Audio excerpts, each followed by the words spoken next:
Shabbat Shalom Mevorach, nous sommes Parashat Be'alotra. Bon, chez nous on est Parashat Shlach Lecha, mais nous sommes en France. Et donc la Parashat elle est Be'alotra. Nous allons parler de ce qu'on appelle le Lashon Hara. Vous savez très bien que c'est une halakha qu'on peut en parler indéfiniment, puisque on est toujours plongé à parler du Lashon Hara. Il s'avère que cette maladie qui s'appelle la Lashon Hara, elle atteint même les grandes personnalités, à savoir Miriam HaNevi'a. Miriam HaNevi'a, qui était une femme extraordinaire, une femme âgée, qui était elle-même une Nevi'a, et finalement, elle a dû parler du Lashon Hara de Moshe Rabbeinu. Ce qui a valu à tout Am Israël de rester dans le Midbar encore 7 jours sans bouger. Et c'était à cause d'elle. Elle avait la lèpre. Donc tout le monde savait, c'était vraiment très publié, que Myriam a eu la lèpre de la Lashon Hara. Elle est obligée de s'enfermer. On ne peut pas voyager et la laisser toute seule. Donc ils l'ont attendue. En d'autres termes, tout le monde a compris que Myriam aurait parlé de la Lashon Hara de Moshe Rabbeinu. Quel est le contenu de ce Lashon Hara? Le Lashon Hara était, c'est que Moshe Rabbeinu a dû composer une assemblée de 72 personnes. Mais à comment 72? 6 par tribu. 6 fois 12, ça fait 72. Il a choisi. Mais Hachem lui aurait dit qu'il faut 70. Mais comment il va faire 70 sur 12 tribus? Alors il a choisi 72, il a fait un tirage au sort et 2 qui étaient proposés n'ont pas été choisis, tout simplement. Et Myriam aurait écouté les femmes de ces 2 qui sont très contents parce que il va pas leur arriver ce qui est arrivé à la femme de Moshe. Myriam aurait dit, mais qu'est-ce qui est arrivé à la femme de Moshe? Elle dit, Moshe, depuis qu'il est rentré avec Hachem, avec Arsinaï et tout, il s'est éloigné entièrement de sa femme. Alors elle, ça l'a énervé, elle dit, je n'ai pas compris pourquoi. Nous aussi, on a parlé avec Hachem, nous aussi, on est des Nevi'im, et malgré tout, on est resté avec notre mari. Et ça, Myriam l'a dit à Aaron. Akadosh Baruch Hu est venu lui-même faire le reproche à Myriam et lui a dit, comment ça se fait que tu t'étonnes et tu parles du mal de Moshe Rabbeinu, mais parce que tu t'es comparé à lui. Mais Moshe n'est pas du tout de ta carrière, n'est pas du tout de ton niveau. Moshe, c'est quelqu'un d'un très très grand niveau de niveau 1. Il mérite de se séparer de tout ce qu'on appelle matériel, à savoir sa femme. Et c'est pour ça qu'elle a été punie devant tout le monde avec un grand bisayon. La question qui se pose donc finalement, quelle est la faute qui a amené à parler la Lashon Hara? Quel est le moteur? Dit le moteur tout simplement est que la personne, quand elle parle, elle se compare toujours à elle-même. Myriam, elle a entendu une information, elle s'est comparée à elle-même. C'est tout. Et finalement, elle juge en fonction de ce qu'elle pense pour elle-même. Or, l'autre personne n'est pas obligée d'être comme toi. L'autre personne n'est pas obligée de penser comme toi. Imagine-toi, quelqu'un te dit que tel et voyage toutes les semaines ou tous les mois en Amérique, en vacances. Toi, tu vas dire, mais il est faux. Je te dis, pourquoi tu dis qu'il est faux? Parce que toi, tu ne voyages pas.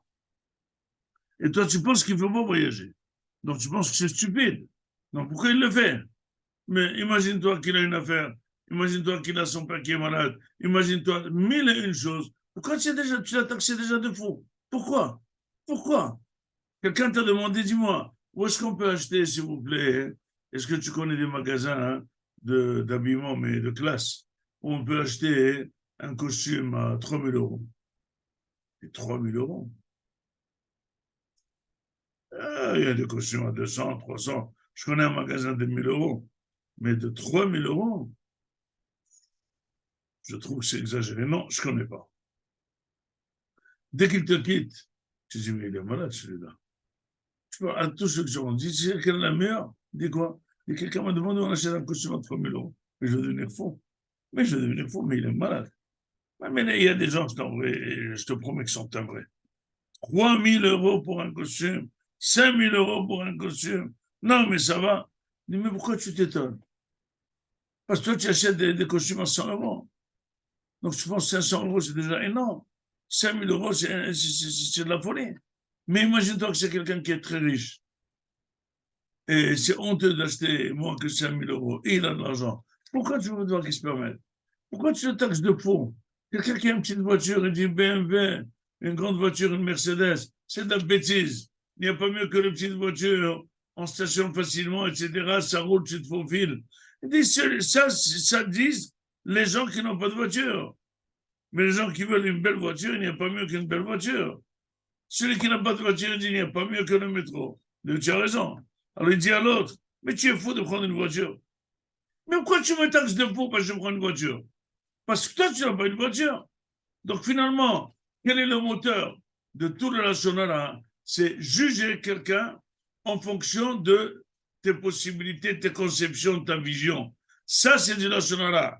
Pour dépareiller, pour éviter le relationnel, il faut tout simplement toujours imaginer que l'autre est différent.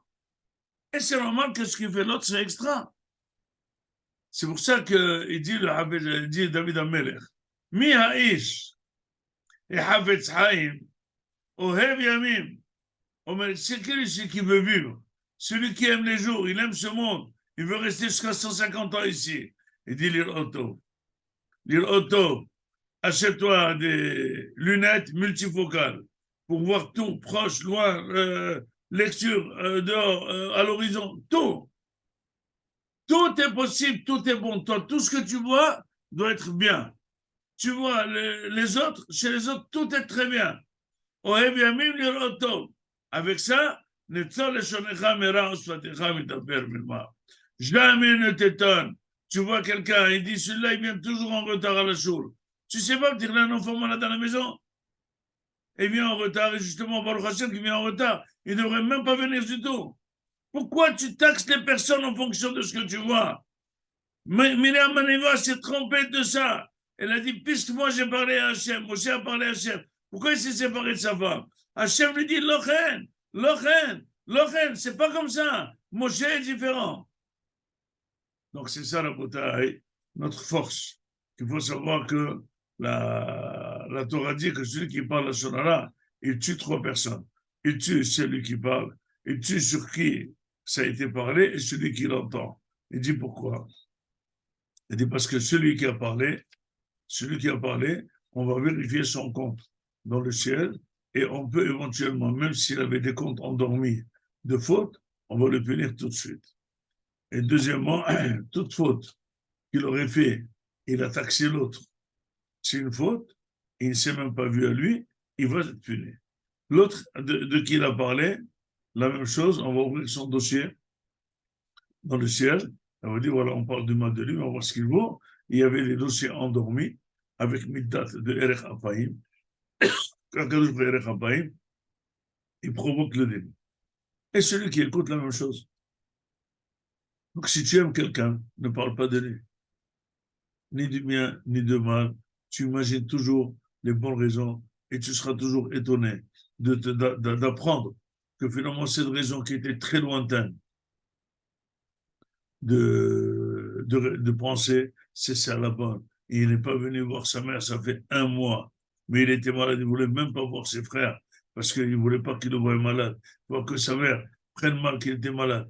Il y a des réponses à tout, à nous d'être rigoureux, de se surveiller et sachez, celui qui ne parle pas la Shonara, on n'a pas peur d'être à côté de lui, on n'a pas peur de lui raconter, on est content de lui raconter. Et on parle de lui du bien, il a toujours été aimé, il allongera sa vie jusqu'à 120 ans et il aura Helek le Olam Haba. Combien est très important le moussard de cette paracha? À nous de faire très attention, de continuer vers Hashem, savoir relativiser toutes les informations et surtout voir du bon œil tout ce qu'on entend. Shabbat Shalom, on me voilà.